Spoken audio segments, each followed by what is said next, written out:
दिव्या एक बहुत ही अमीर घर की लड़की थी, मगर उसे अमन नाम के एक बहुत ही गरीब लड़के से प्यार हो जाता है। वह अमन से शादी करने का फैसला कर लेती है और कहती है, अमन, मैं शादी करूंगी तो सिर्फ तुमसे करूंगी, वरना किसी से नहीं करूंगी। पर दिव्या, मैं एक गरीब आदमी हूँ, क्या तुम मेरे घर में एडजस्ट कर भी पाओगी?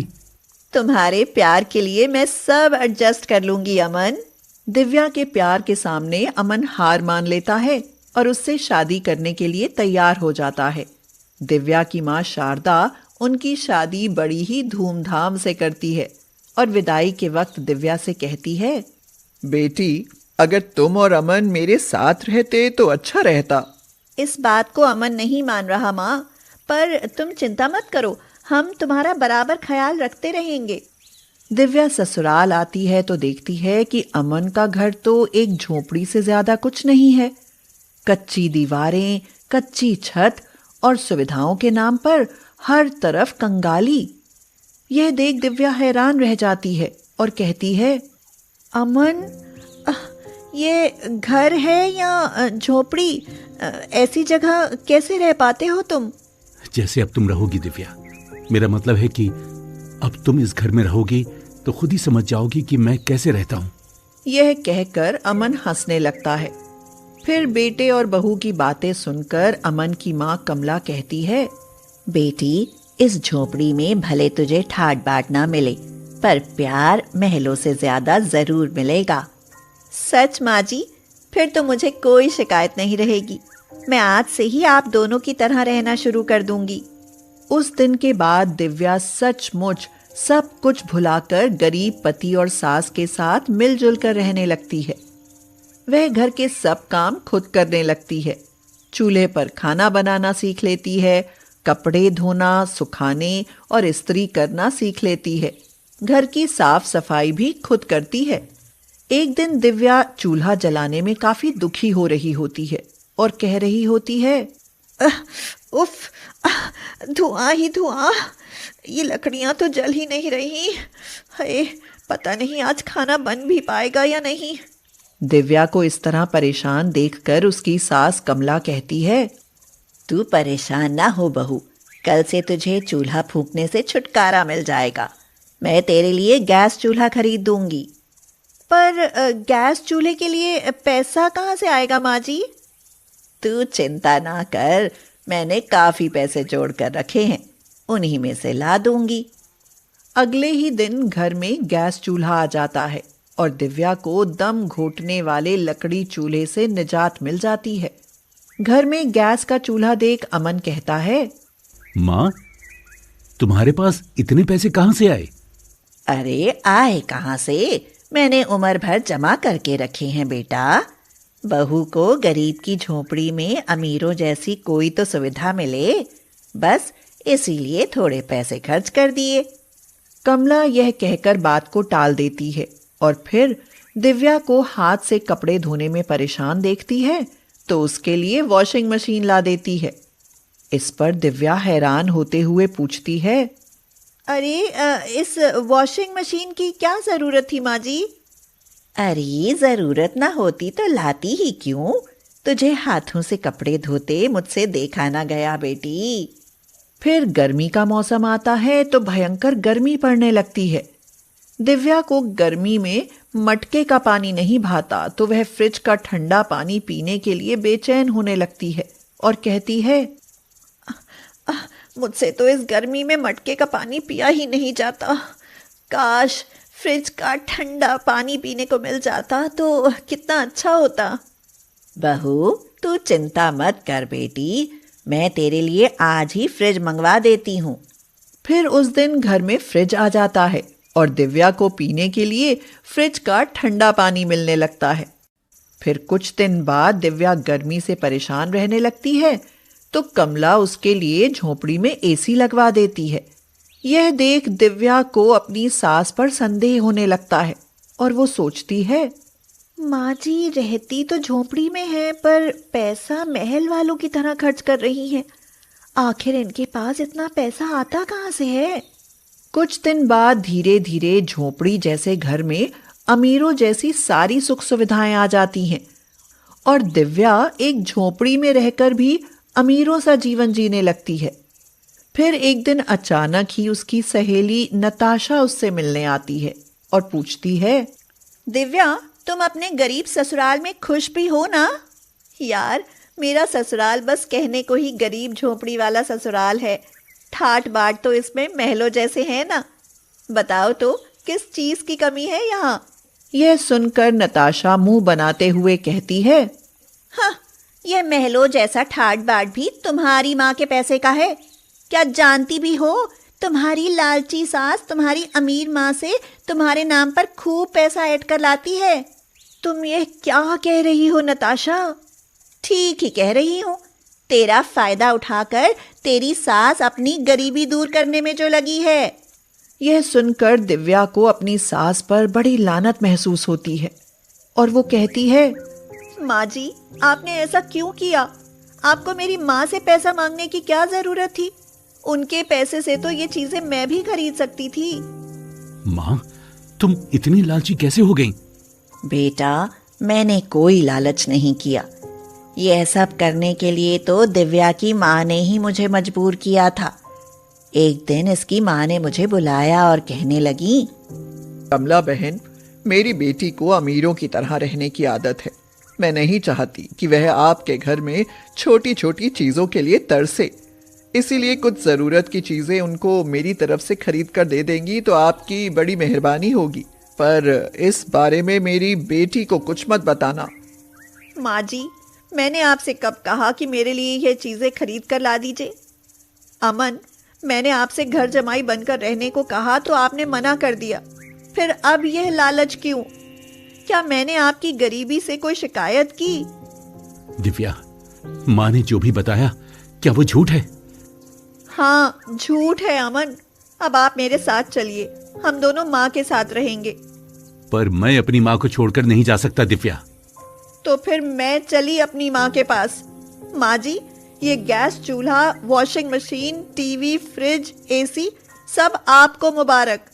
मुझे नहीं पता था कि ये संस्कार सिर्फ दिखावा होते हैं। यह कहकर दिव्या ससुराल छोड़कर अपने मायके चली जाती है और उसके आने पर शारदा तो फूली नहीं समाती और कहती है, बेटी, तू ही नादान निकली। मुझे तो पहले ही पता था कि गरीब अमीरों के साथ बस लालच के लिए रिश्ता बनाते हैं। अब तो देख लिया ना तूने। माँ, बस कुछ मत कहो, मुझसे भूल हो गई। अमन का घर छोड़कर दिव्या खुश नहीं रह पाती। वह हमेशा दुखी रहने लगती है। उसका प्यार और जिंदगी से विश्वास ही उठ जाता है। ना ढंग से खाती है और ना रह पाती है। यह देख शारदा कहती है, बेटी, उन लालची गरीब लोगों के लिए तुम इतनी परेशान क्यों रहती हो?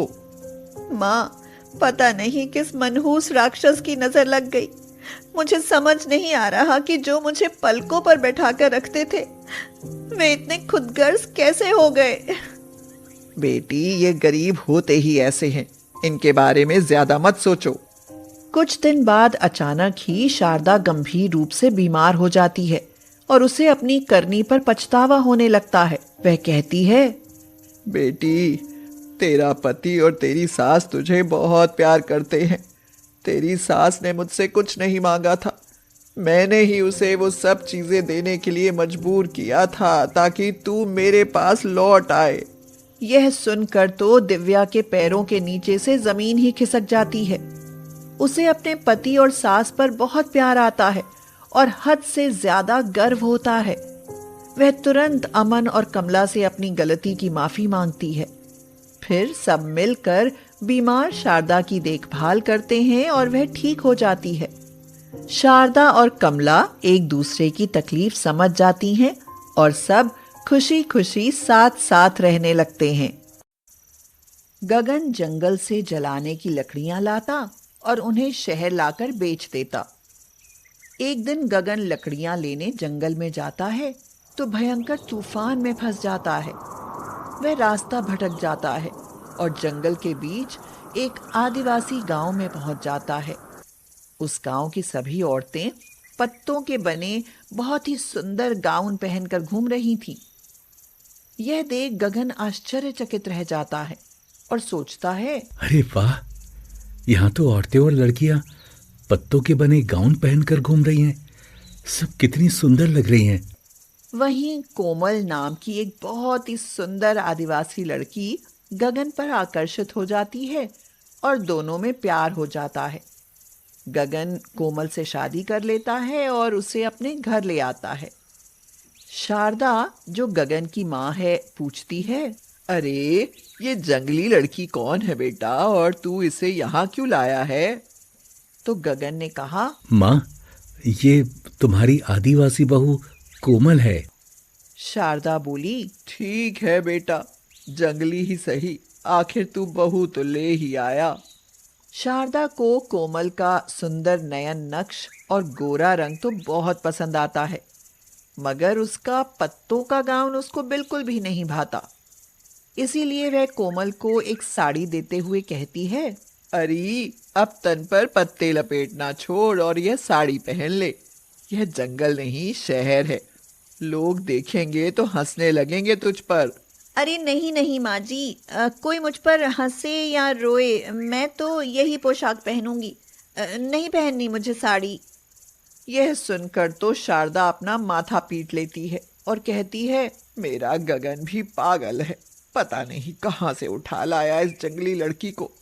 भला शहर में पत्तों के कपड़े पहनकर घूमेगी तो लोग क्या कहेंगे? शारदा के कहने पर गगन भी कोमल को समझाता है कि वह पत्तों का गाउन पहनना छोड़ कपड़े के बने पोशाक पहने, पर कोमल मना कर देती है।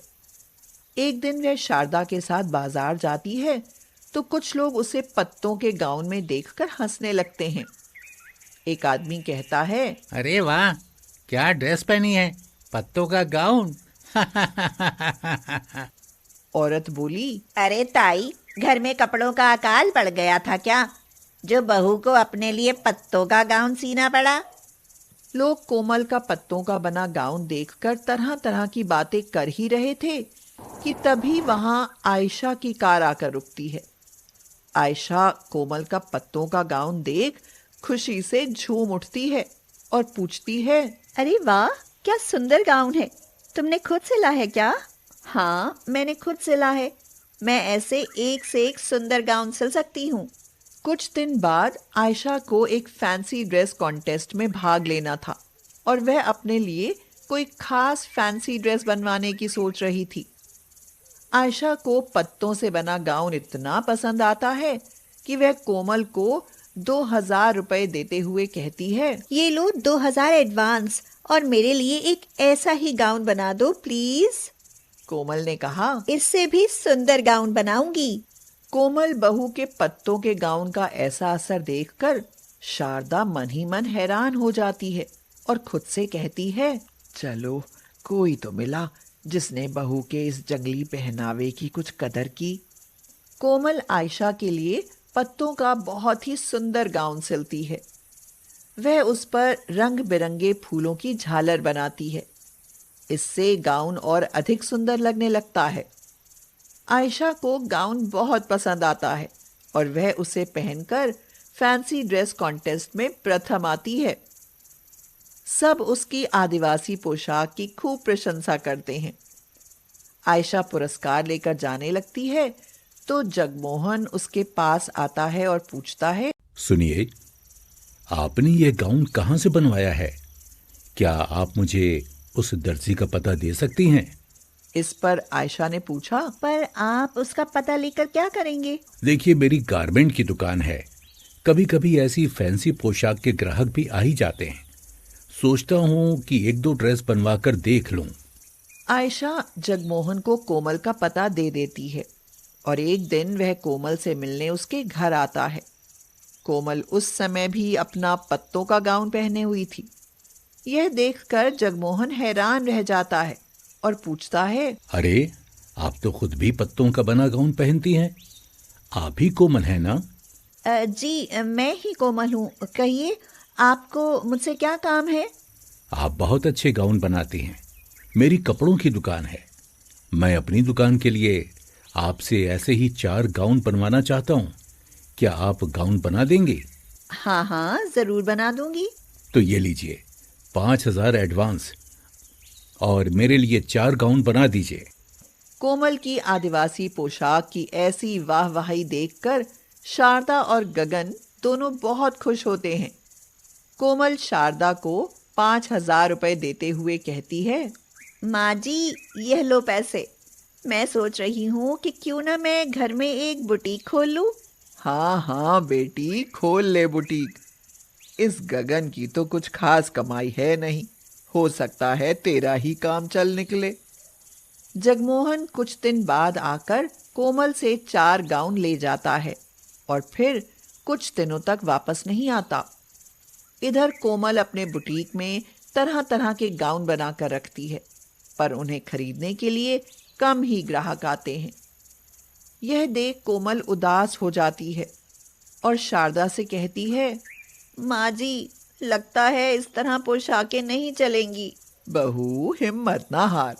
तुम तो सुंदर पोशाकें बनाती हो, हम कपड़ों से पोशाकें बनाना शुरू करेंगे। उस दिन के बाद कोमल पत्तों की पोशाक बनाने के साथ साथ कपड़े की पोशाकें भी बनाने लगती है और थोड़ा अच्छा काम चलने लगता है। फिर एक दिन पूनम नाम की एक महिला अपनी 7 साल की बच्ची के लिए उसकी बुटीक पर आती है और कहती है, अगले हफ्ते मेरी बेटी का जन्मदिन है, मुझे इसके साइज का पत्तों वाला गाउन बनवाना है। एक गाउन बनवाना है नहीं, मुझे ऐसे 10 गाउन चाहिए। मैं कुछ और बच्चियों को भी वही गाउन पहनाने की सोच रही हूँ। इसी तरह बातों बातों में पूनम कोमल से कहती है, अगर बुरा न मानो तो एक मशवरा दूँ? हाँ हाँ, बिल्कुल दीजिए बहन। तुम्हारी ये पत्तों से बने गाउन ज्यादा दिन नहीं चलते, पर अगर तुम पत्तों के प्रिंट वाले कपड़े से पोशाकें बनाओ तो खूब चलेंगी। पूनम का यह मशवरा कोमल को बहुत पसंद आता है। वह गगन के साथ जाकर बाजार से पत्तों के प्रिंट वाला कपड़ा खरीद कर लाती है। फिर पत्तों की पोशाकों के साथ साथ उस प्रिंट वाले कपड़ों की पोशाकें भी बनाना शुरू कर देती है। इससे उसका बुटीक और बढ़िया चलने लगता है। इस पर शारदा खुश होकर कहती है, बहू, काम तो अब तेरा खूब अच्छा चलने लगेगा, पर मेरी एक बात मान। जो भी बात है कहो माँ जी, मैं आपकी हर बात मानूंगी। बहू, अब तो तुम पत्तों के प्रिंट वाले कपड़े के सुंदर और डिजाइनर गाउन बनाने लगी हो, इसलिए अब पत्तों वाले गाउन की जगह क्यों ना कपड़े वाला गाउन पहनो। ठीक है माँ जी, मैं आज ही आपकी बात मान लेती हूँ। कोमल पत्तों के प्रिंट वाले कपड़े से बनी पोशाक पहनने लगती है और उस पर पोशाक खूब जचती है। फिर शारदा तो क्या, पास पड़ोस की औरतें भी उसकी बड़ाई करती नहीं थकती। आशा कहती है, शारदा बहन, जैसी सुंदर तेरी बहू है वैसी ही सुंदर पोशाकें बनाती है, इसकी तो जितनी भी बड़ाई करो कम है। तेरी बहू तो पक्की टेलर निकली, देखना इसका बुटीक बहुत चलेगा। फिर कुछ ही दिन बाद उनकी वाणी सच हो जाती है। एक दिन जगमोहन उसके बुटीक पर आता है और उसके पत्तों के प्रिंट वाले कपड़े से बनी पोशाकें देखकर खुशी से फूला नहीं समाता और कहता है, वाह, ये हुई बात। ये पोशाकें तो सच में लाजवाब हैं, मार्केट में खूब चलेंगी। मैं तो कहूं विदेशों में भी दौड़ेंगी। कोमल जी, सब पोशाकें पैक करा दीजिए। इस तरह कोमल के बनाए पोशाक देश विदेश में हर जगह पसंद आते हैं और जगमोहन कोमल को बड़े बड़े ऑर्डर देने लगता है। कुछ ही दिनों में कोमल का बुटीक देश विदेश का जाना माना बुटीक बन जाता है और उसकी गिनती प्रसिद्ध फैशन डिजाइनरों में होने लगती है। साथ ही वह बहुत अमीर भी हो जाती है।